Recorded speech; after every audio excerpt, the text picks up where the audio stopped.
all the conservation issues we have here and to deal with the weather issues we have here.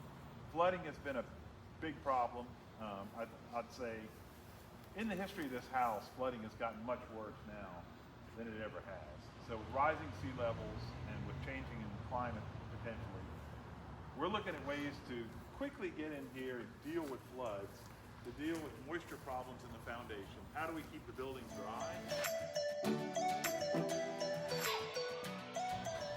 Over time, a lot of the pointing mortar goes bad and it falls out, just like this.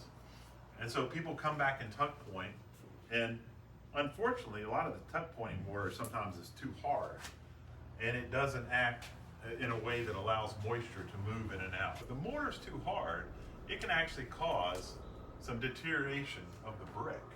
So our goal would be to come back and take out some of this hard mortar, repoint the bedding mortar with a comparable mortar, and often the bedding mortar is not as I think these are mid to late 1800s.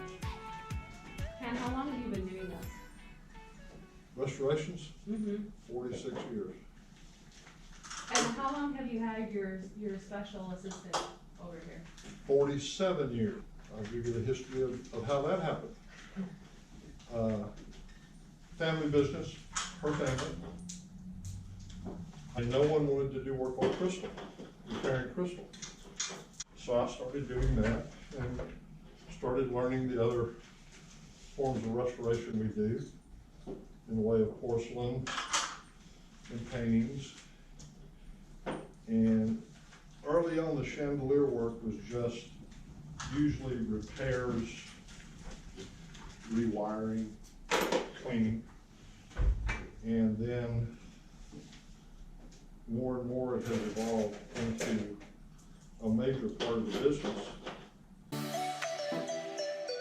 To the best of my knowledge, all the stair woodwork stays. So if somebody got up there in the corner and got a sample. Okay. I think shutters are a mystery to me. They all look too light for the period.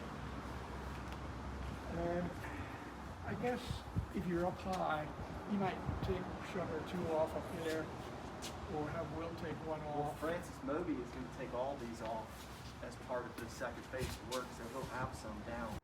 So kind of what we're thinking is that as we'll probably have to take down every piece of shutter hardware, even the good ones.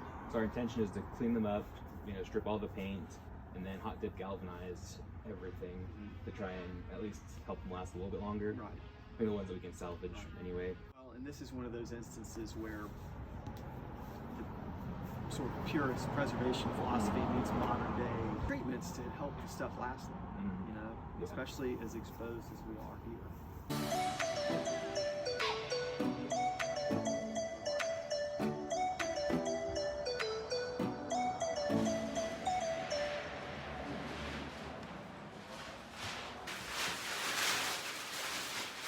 The cornice is actually already off the top, but it actually breaks down. So the cornice was a piece, this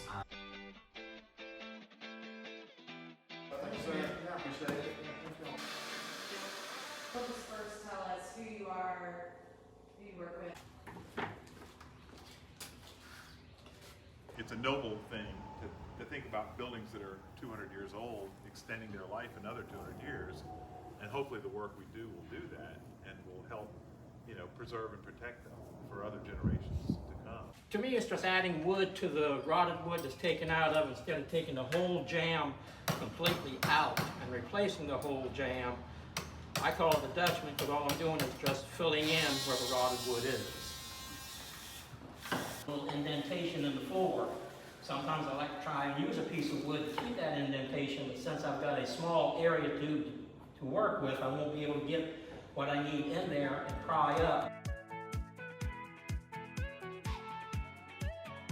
Cross sections and put them side by side and see what I'm expecting, which is a much greater chronology for the window buttons. And then back in this alcove area, which was part of the ballroom, we're actually looking at the woodwork.